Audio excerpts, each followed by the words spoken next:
La SGDS renforce les dispositifs de salubrité et de précollecte des déchets solides ménagers.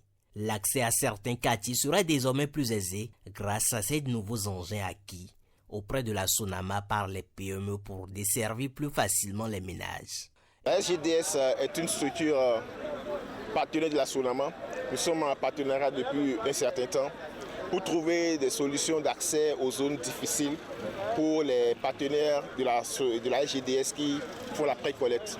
Nous avons trouvé une solution idéale qui est l'adaptation de tracteurs avec des remorques, des tracteurs qui baignent facilement et qui ont un accès plus facile à des zones difficiles. Et pour améliorer ces opérations sur le terrain, la SGDS a renforcé le dispositif de contrôle de ses prestations. Ces agents sont plus visibles dans la nuit.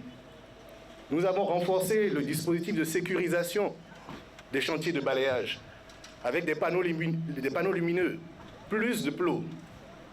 Tout ça pour faire face aux difficultés constatées et améliorer l'existant. L'objectif est de pouvoir desservir tous les ménages en tout temps, en toute saison. Et pour cela, comme vous le voyez derrière moi, les partenaires avec qui nous travaillons, les PME avec qui nous travaillons, ensemble, nous avons eu à choisir des camionnettes, des tracteurs, des tricycles diesel, autant de matériel pour pouvoir toujours garantir la desserte. Nous avons mené ensemble des formations pour sensibiliser sur l'importance de la qualité du service, du respect des ménages, du respect des agents opérationnels. La SGDS a également pris l'engagement d'accompagner ses partenaires dans cette desserte quotidienne. Le transport des déchets qui sont collectés au niveau des ménages, que nous assurons en direct avec nos matériels, avec nos camions, sera aujourd'hui renforcé avec plus de célérité, plus de discipline. Nous comptons même c'est ouvert mais il est béton, nous et Yodanou Mikpede, donc des ondes d'ailleurs, c'est que quelques minutes, l'eau est béton, nous les en camionnettes, moi les en tracteurs, il y a mes filles de tracteurs Wendo, mais tu les dois mais les deux camionnettes, nous me bio tout rouler médion, à ce nous beaucoup nous me bon, fille de mi c'est ruida y aller yo. Le partenariat entre la SGDS et la GDIZ est une approche sûre pour garantir la disponibilité des tenues de travail adaptées à l'activité des opérateurs. La collaboration entre la GDIZ et la SGDS part d'abord d'un engagement commun, promouvoir le développement durable et l'impact social au Bénin.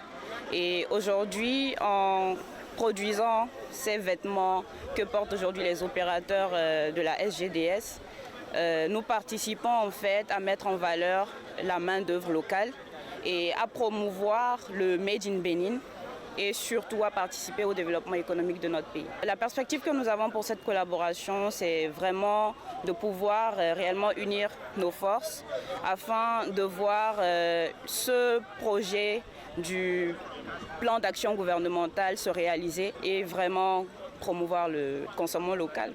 À Bomé-Calavi, avant, les déchets ne sortaient pas de la commune. Nous faisons déplacer seulement les déchets.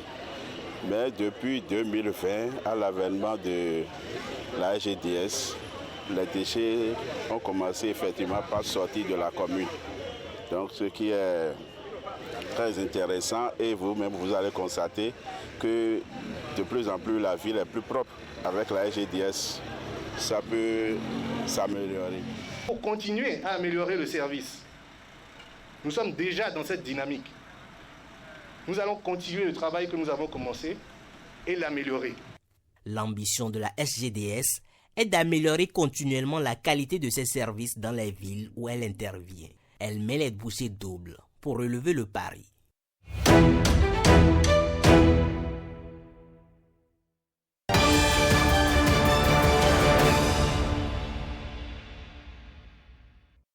Cotonou Coton Doux, c'est la nouvelle marque de textile 100% béninoise qui valorise le savoir-faire local. C'est le fruit d'une collaboration entre le Bénin et la Belgique. La marque est destinée à tous les Béninois. Naturellement, elle est produite au Bénin, donc elle est destinée aux Béninois. Et bientôt, on la verra sur toutes les déclinaisons Mais l'idée, comme je le disais, c'est de permettre à l'industrie béninoise, à travers déjà son coton, qui est transformé au Bénin, et toute la compétence logistique qui l'accompagne, parce qu'une marque, c'est le design, une marque, c'est tout ce qui entre en ligne de compte dans sa valorisation, et toute cette expertise, toute cette compétence est purement béninoise. Donc on a une chaîne de production qui part du coton béninois, qui est transformé en polo ou en habit béninois. En venant s'installer au Bénin, Cotonou Coton veut inciter d'autres entreprises étrangères à s'implanter sur place. Nous sommes heureux d'accueillir la marque Cotonou Coton Doux. C'est une marque locale qui va permettre, disons, de substituer les vêtements d'importation. L'idée en créant la zone économique spéciale de Blodigay, c'est non seulement de transformer nos matières premières agricoles, mais également de substituer les produits d'importation. Donc en créant cette marque, c'est une étape dans le processus de substitution des vêtements. Donc nous sommes très heureux que cette marque s'installe et nous allons faire ce qui est de notre pouvoir pour l'accompagner. Depuis sa création, la zone industrielle de Glodigbe accueille plusieurs entreprises. La venue des entreprises belges participe au rayonnement de ce qui est considéré comme le fleuron de l'économie béninoise.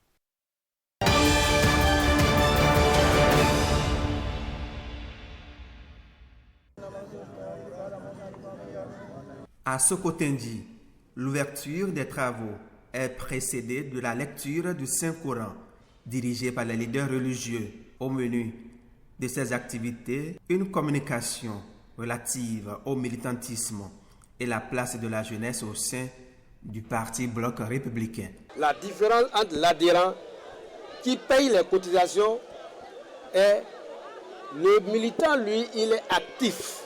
Actif parce qu'il participe à toutes les réunions, à tous les événements que le parti organise et il est là pour orienter, pour présenter le parti à toutes les occasions, défendre les idéaux du parti, défendre la position du parti au sein de tous les partis politiques pour que le parti grandisse à la base. Nous lançons un appel à l'endroit de toute la jeunesse de la commune de nous rejoindre.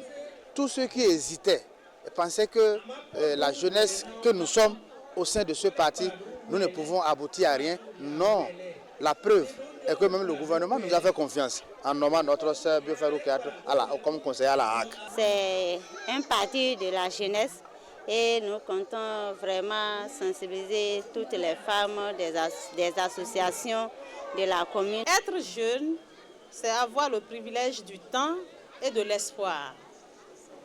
C'est maintenant qu'il faut agir. Engagez-vous dans la formation, dans l'apprentissage et dans l'entrepreneuriat. Apprenez à servir votre parti et à porter ses idéaux. Je vous exhorte à prendre votre place, à être audacieux et à incarner cette nouvelle génération de leaders dont notre pays a tant besoin. Le Bloc républicain a toujours placé la jeunesse au cœur de ses priorités. L'accompagner à bon port pour l'atteinte des objectifs de développement demeure un défi.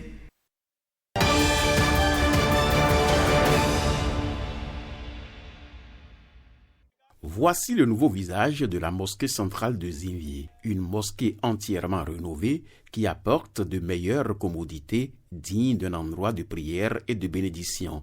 L'initiateur du projet n'est plus, mais ses œuvres demeurent. Notre feu père avait voulu faire l'inauguration de cette mosquée. Dieu en a décidé autrement. Il n'a pas pu faire l'inauguration et il n'a pas pu être intronisé. Mais aujourd'hui, nous, après 32 ans, on a tenu à faire cette inauguration. Nous avons changé totalement son plan qu'il avait. On a ajouté d'autres éléments dans la mosquée, dont la morgue et notre petite mosquée pour les prières, les saintes prières. En plus de la mosquée, d'autres œuvres de charité sont à noter. Il y a une école qu'il a fondée et maintenant nous avons mis l'école. Lui-même il appelait l'école centre arabo-islamique, mais là ça devient centre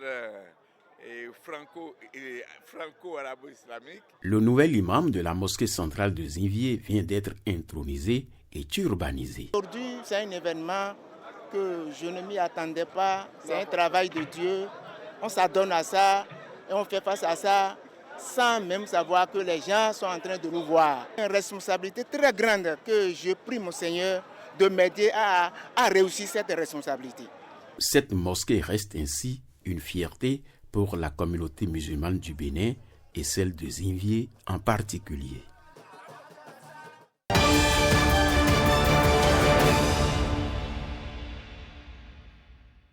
Dans une équipe, même si le talent individuel permet de faire certaines fois la différence, le collectif ne doit pas être occulté pour aller chercher un titre.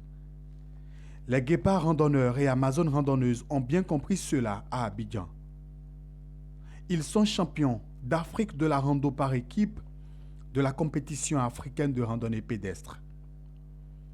Pour aller chercher le titre, le Bénin a fait face aux adversaires comme le Burundi, le Rwanda et la Côte d'Ivoire. La rando par équipe, c'est 10 km de marche rapide. Commune choisie pour l'événement, Yopougon. Pour cette randonnée, l'équipe A du Bénin avec à sa tête Félix Nango Spinoza est en tête. Au kilomètre 5, changement, l'équipe burundaise revient à la charge avec 3 marcheurs. À la ligne d'arrivée, ça se précipite, mais il faut attendre les autres partenaires et constituer la même équipe de départ. Une règle qui va profiter au Bénin. L'équipe A du Bénin est la première à être regroupée sur la ligne d'arrivée. Elle passe devant l'équipe B du Burundi, deuxième. Le Bénin! Le Bénin!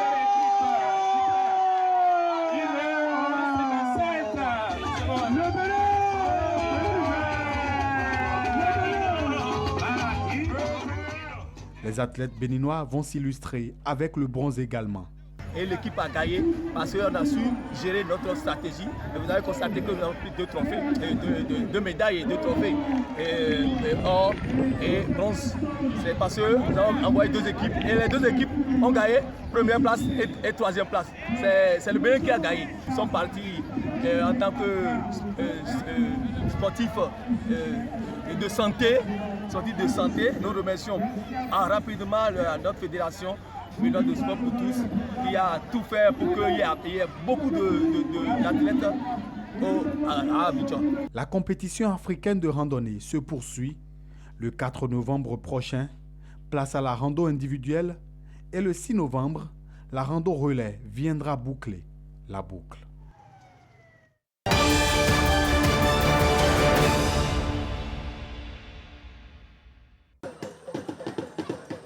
Des entraînements qui vont permettre aux chevaux de maintenir leur endurance, mais aussi leur talent athlétique. C'est aussi des séances de formation à l'endroit des jockeys ou cavaliers. Nous avons un projet, organiser des courses hippiques, des courses professionnelles. Et pour le faire, il est quand même normal que de temps à autre, que nous faisions des entraînements, dresser les chevaux et former les jockeys qui sont sur ces chevaux, sur les codes de bonne conduite. Dans sa politique de développement de la filière chevaline et d'avoir des chevaux capables de battre des records, un vétérinaire équin assiste les cavaliers du point de vue sanitaire et nutritionnel. Pour avoir un cheval performant, il faut d'abord avoir une bonne alimentation, c'est-à-dire des aliments riches en énergie, des aliments propres.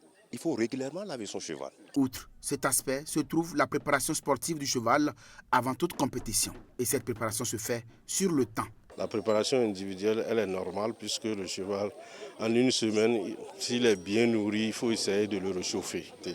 Autre que ça, il y a des organisations en petits groupes.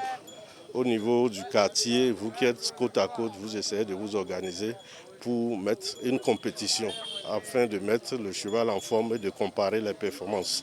Maintenant, au niveau de l'association, dans leur planning, il y a des compétitions d'entraînement sous forme de compétitions périodiques qui sont aussi organisées. Nous autres griots, nous les accompagnons. Et puis souvent, ceux qui sont les cavaliers sont nos patrons, c'est des Wassangari. Nous accompagnons le processus qui amène les chevaux à bien courir. Avec cette organisation au sein de l'association culturelle et sportive Bénin Massobou, la construction des infrastructures dédiées aux chevaux tels que les hippodromes est nécessaire. D'où cet appel de Bénin Massobou. La création d'une fédération béninoise des sports équestres est le souhait de toutes les associations équestres que nous avons au Bénin. Nous ne sommes pas seuls et dans l'avenir, nous pensons créer une fédération béninoise des sports équestres pour pouvoir bénéficier de l'accompagnement de l'État, en termes d'appui institutionnel et en termes de construction des hippodromes, et des installations équestres pour pouvoir professionnaliser la filière chevaline au Bénin. De beaux jours attendent donc les cavaliers du Bénin avec ce projet de création d'une fédération sportive qui va certainement les professionnaliser dans la pratique des sports hippiques et équestres.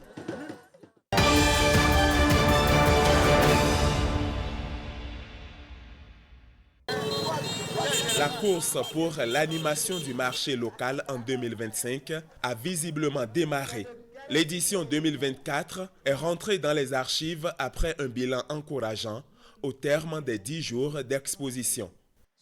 C'est une satisfaction qu'on ait atteint la cible en matière de forêt, mais pour les années à venir, nous allons innover. Je remercie également nos différents partenaires en les exhortant à nous accompagner en appuyant les transformatrices qui peut-être veulent adopter la démarche qualité. Le ministère du Commerce et de l'Industrie, une fois encore, merci à monsieur le maire de nous accorder l'espace de l'ancien autogare afin que toute sa population connaisse la valeur du consommant local. Consommant local est un acte de souveraineté. L'objectif pour les prochaines éditions est clair, l'engagement des partenaires total. Le public peut déjà prendre le rendez-vous d'une foire plus innovante. Continuer de soutenir nos produits, nos producteurs et artisans, car c'est en valorisant nos ressources locales que nous contribuons à un avenir meilleur pour Nati Tengu. En tant que partenaire technique et financier, nous réitérons ici notre engagement et notre disponibilité à toujours accompagner de telles initiatives pour que, ensemble, nous puissions porter plus loin les produits locaux. La participation des forains à d'autres foires, surtout à l'international, est l'une des priorités du ministère de l'Industrie et du Commerce. À chaque forain, il délivre alors une attestation.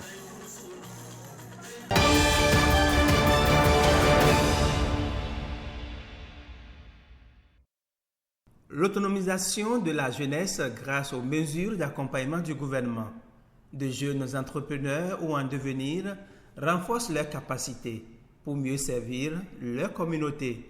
À la fin de cette formation, lorsque vous aurez amélioré vos idées de projet, que vous les aurez soumis, les plus pertinents feront l'objet d'attention et de sélection pour mériter des accompagnements financiers et matériels en vue de leur mise en œuvre. Je voudrais vous inviter à être très attentifs pour que vous puissiez faire une très bonne acquisition de connaissances. C'est l'occasion pour vous de mieux comprendre ce que nous mettons dans l'entrepreneuriat.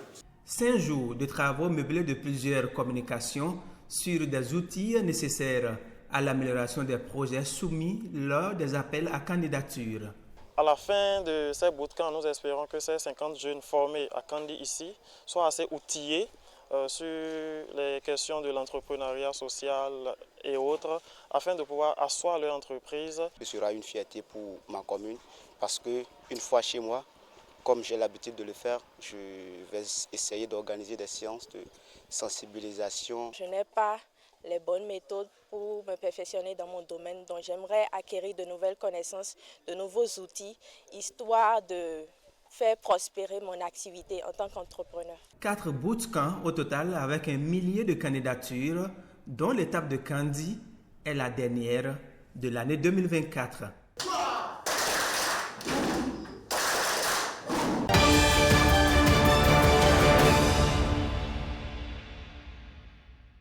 c'est parti encore pour 5 ans de partenariat entre le département de la Loire-Atlantique en France, le département de Lomé et la commune d'Adjoun au Bénin. Une coopération dont la mise en œuvre de la précédente a montré qu'il s'agit d'un partenariat significatif matérialisé par des projets structurants, des projets qui ont contribué à l'amélioration des conditions de vie des populations d'Adjoun. Je manque d'assez de mots pour vous exprimer la gratitude de toutes les communautés dont je porte la voix pour cette confiance renouvelée à notre égard qui se matérialise en ce jour par la signature de cette convention. Je suis très heureux de pouvoir engager le département pour les 5 prochaines années. C'est un engagement dans la durée qui fait suite à un partenariat que nous avons évalué et qui est de qualité. J'ai eu l'occasion d'avoir déjà des retours du travail qui a été effectué ces dernières années. Et c'est bien parce que ce travail est fructueux, ce partenariat est fructueux que nous pouvons le poursuivre pour les années à venir. La jeunesse, le sport, l'éducation, la culture, la santé, la nutrition et le handicap sont les secteurs touchés par cette collaboration entre les 3 entités depuis mai 2021. Je vous assure de l'engagement de la préfecture de Porto Novo à œuvrer aux côtés de la commune d'Adjoun pour garantir la mise en œuvre efficiente de la présente convention dans un élan du principe de réciprocité cher à nos territoires. La remise des certificats de citoyenneté à la délégation de la Loire-Atlantique et les échanges de présents ont marqué la présente cérémonie. Cap a été enfin mis au CEG de Codé dans la commune d'Adjoun pour l'inauguration d'un module de 3 salles de classe entièrement équipées avec bibliothèque et latrine, fruit de ce partenariat.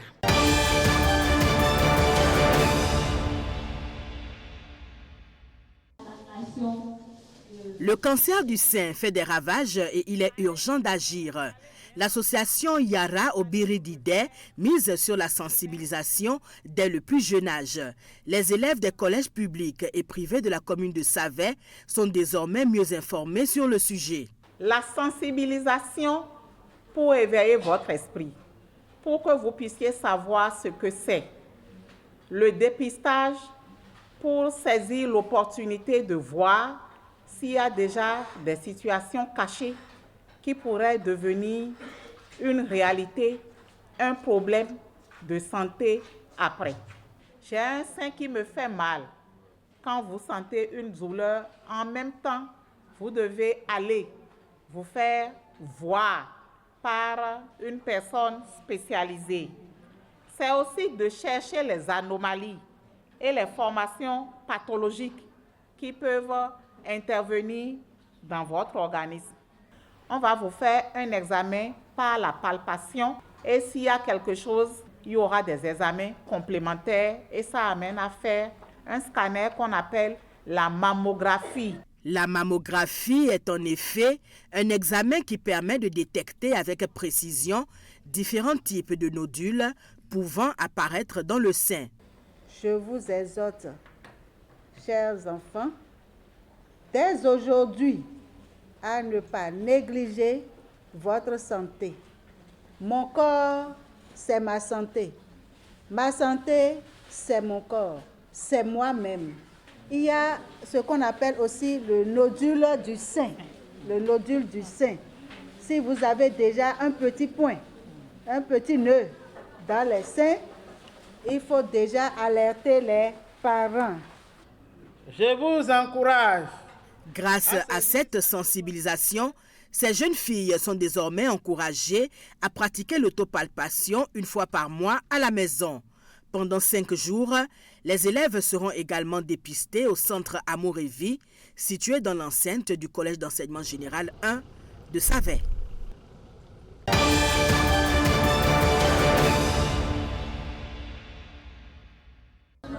Le dîner organisé à l'intention des militants de l'Union progressiste Le Renouveau de la 18e circonscription électorale vise à célébrer leur sacrifice pour l'enracinement et l'éclosion du parti. Déjà, les élus locaux, les élus communaux et municipaux font un travail commensurable sur le terrain. Nous avons également célébré au cours de cette soirée nos élus dans la 18e circonscription électorale du Mono. L'entièreté des élus UPR, du président Aké Tondé, au président de l'Assemblée nationale, au président de l'Union progressiste Le Renouveau, ainsi qu'aux autres membres.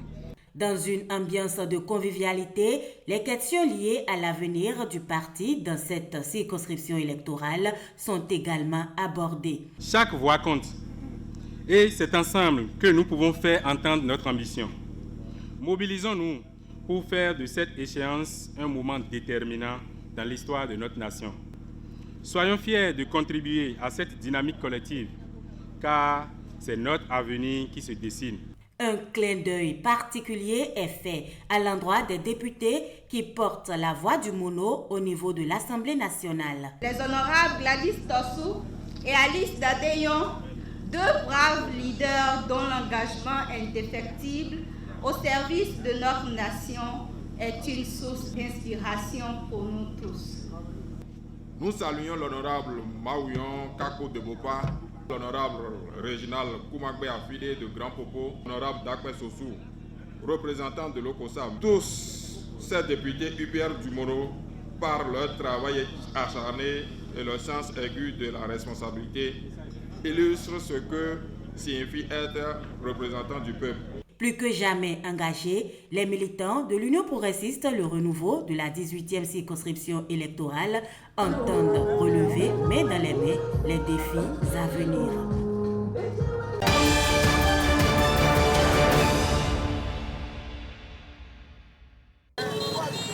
La course pour l'animation du marché local en 2025 a visiblement démarré. L'édition 2024 est rentrée dans les archives après un bilan encourageant au terme des 10 jours d'exposition. C'est une satisfaction qu'on ait atteint la cible en matière de forêt, mais pour les années à venir, nous allons innover. Je remercie également nos différents partenaires en les exhortant à nous accompagner en appuyant les transformatrices qui peut-être veulent adopter la démarche qualité. Le ministère du Commerce et de l'Industrie, une fois encore, merci à monsieur le maire de nous accorder l'espace de l'ancien autogare afin que toute sa population connaisse la valeur du consommant local. Consommant local est un acte de souveraineté. L'objectif pour les prochaines éditions est clair, l'engagement des partenaires total. Le public peut déjà prendre le rendez-vous d'une foire plus innovante. Continuer de soutenir nos produits, nos producteurs et artisans, car c'est en valorisant nos ressources locales que nous contribuons à un avenir meilleur pour Nati Tengu. En tant que partenaire technique et financier, nous réitérons ici notre engagement et notre disponibilité à toujours accompagner de telles initiatives pour que, ensemble, nous puissions porter plus loin les produits locaux. La participation des forains à d'autres foires, surtout à l'international, est l'une des priorités du ministère de l'Industrie et du Commerce. À chaque forain, il délivre alors une attestation.